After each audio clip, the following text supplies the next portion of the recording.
Hello, good evening, and thank you so much, Mr. Abhay Gupta, for joining me here. And for the benefit of my audience, Mr. Abhay Gupta is the CEO and founder of Luxury Connect and Luxury Connect Business School. And he has kindly taken the time to discuss with our audience about the marketing in luxury, basically. And I'm not going to ask him too many questions, but I'm hoping that he'll give me more answers. Mr. Abhay Gupta, thank you so much for being here. Please tell me what, I'm not going to ask anybody to look you up on anywhere except your website, which is, by the way, beautiful. And congratulations on your book that you have written. And what would you like to share with the audience? The floor is yours. Thank you, Dr. Sambhi. Thank you for having me here and address your students. So, as we were discussing offline, you wanted to understand in terms of the measurement of ROI or in terms of marketing.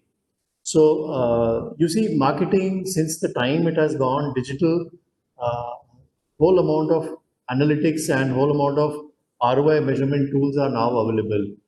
As long as it was not digital, it was, let us say, when it was more ATL, it was difficult to actually measure and see the success of any kind of a campaign. And you may recall that in the earlier days, when you visited a store or when you made a telephone call to someone, then the standard question would have been as to where did you hear about us? And there would be somebody ticking off in a checkbox in terms of, did you see me in Femina? Did you see me in Vogue? Did you see me in XYZ newspaper, etc.? So that was a very, let's say, a layman's way of finding out where you could have heard about that particular brand or about that particular campaign. But now, as more and more marketing is moving online, a lot of digital analytics are now available. So, in fact, even if you use Facebook, Facebook can tell you the success of your campaign. If you use LinkedIn, it can give you the success of your campaign. Likewise, there are several tools available for any marketer to today monitor and understand the analytics, segment the market more accurately, also see the open to click rates, also see the reach that his campaign has created, and also see the success eventually overall in terms of the sales achieved by that particular campaign. So today the analytics are available, and more and more artificial intelligence that is moving into managing marketing. I think measuring success is becoming easier. So while the business is getting complex, there are many tools available to sort of simplify the complexity. So in my opinion, there is no better time than what is now for a marketing professional. So I believe that overall, these tools are making life simpler, and one can hope to expect much better results if one is very, very cautious in terms of monitoring every activity that he carries out, and he measures his digital footprint very, very systematically. So are you saying that now it is all a machine in terms of tracking, and those days of sending special catalog or having people come for special invite or for shows, particularly in the luxury brand, are they now gone? No, I would not say that, because luxury has always been very personalized oriented, has been very privacy oriented, has been very one-to-one relations, and it is not the relations only with the brand, but relations also with the ambassador of the brand, which could mean that if you are working in a particular brand or a particular store, then it's the personal relations that you enjoy with a particular customer.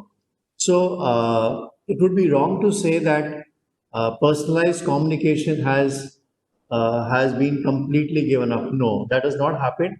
It may be the case that personalized communication is also moved online. So it might be a video messaging system adopted. It might be a video catalog adopted. It might be a digital catalog adopted. So yet the messaging is personal. But your question was more linked to marketing, and that's why I said that if you're going in for a BTL marketing campaign, then how do you monitor that? But coming back to the second part of your question, the personal interaction remains extremely exclusive, and it continues. Today, during the pandemic, the retail operations of a luxury store has evolved to a level where you pre-book an appointment for traveling to the store, but prior to that, there is a video walkthrough which is organized by the ambassador and laced with iPads or notepads. People are able to zoom into a particular product and they can make you stop where you like the product. Then they can actually showcase the product as though they are showing it to you physically. So I would say a lot of your customer journey in terms of product selection process can be done digitally, and then you can actually go in to buy from the shortlisted product, that thereby reducing your time of physical interaction, which also means your exposure to an unknown environment.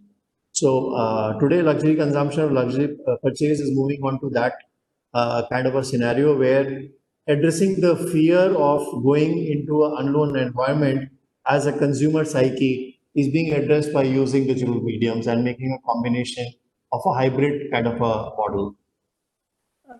So it's great that we are living in times where there's technology, and actually, like you said, we probably can not only monitor the person time spent, but their interest in terms of in neuroscience as to whether their pupils dilate, how much time they spend on one particular. That can probably be tracked even better now, rather than just going by an intuition of a person who's the merchandiser or who's the sales representative in the organization.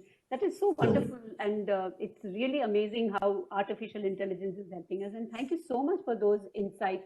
Is there anything else that you would like to add to this? And before Well, it really depends on what you want to know. So things are moving at a very, very fast pace, and today with 3D augmentation and even holographic avatars, it is possible for a salesperson to just create an avatar and transport himself to the customer, and likewise the customer can be transported into any kind of environment. So I would say that technology is beginning to shape up into a more finer kind of a service provider. So while if you see the Netflix documentary, The Social Dilemma, it scares you. Obviously, any technology has to be tamed, and it has to be tamed to our benefit rather than we becoming slaves of technology. I think we need to maintain technology at our arm's length to ensure that it is helping us with a better service rather than we becoming slaves to the technology. So that's where we are. right. Thank you. Is there a last message for any budding marketer? Oh, well, I would say that I think marketing is a stream which will remain, for times immemorial, marketing has remained. So if you go into the history of marketing as to why marketing was initiated, and if you go into prehistoric times, when there was no competition, there was one producer and trade was happening more on barter. There was no need for marketing because there was one producer and many consumers. But the minute there were multiple producers, you needed some kind of a communication to address to the consumers as to why am I better than the other one, or why should someone choose me over the other one. And that's how marketing and communications actually seeped in. And today, with the kind of a what should I say, cluttered market that we operate in, irrespective of the product category, marketing is always going to play a very, very strategic role in terms of the business management. So being a marketer is wonderful because you need to learn about consumers, and the more you learn about consumer behavior, I think the better marketer you can be. Thank you so much for affirming that. I love marketing, and that's why I'm a marketing faculty myself. And as I was saying recently, that it's like the blood which flows through the organization's arteries and veins and everywhere, it has to be there. So Right. marketing is in. Thank you so much for that. Thank you for your time. Not And at all. it's been a pleasure having you. And I've learned so much today. And there's a lot of research which I'm going to do further after once we finish this. Thank you, Dr. so Sambhi. much. Thank you for having me. Thank you.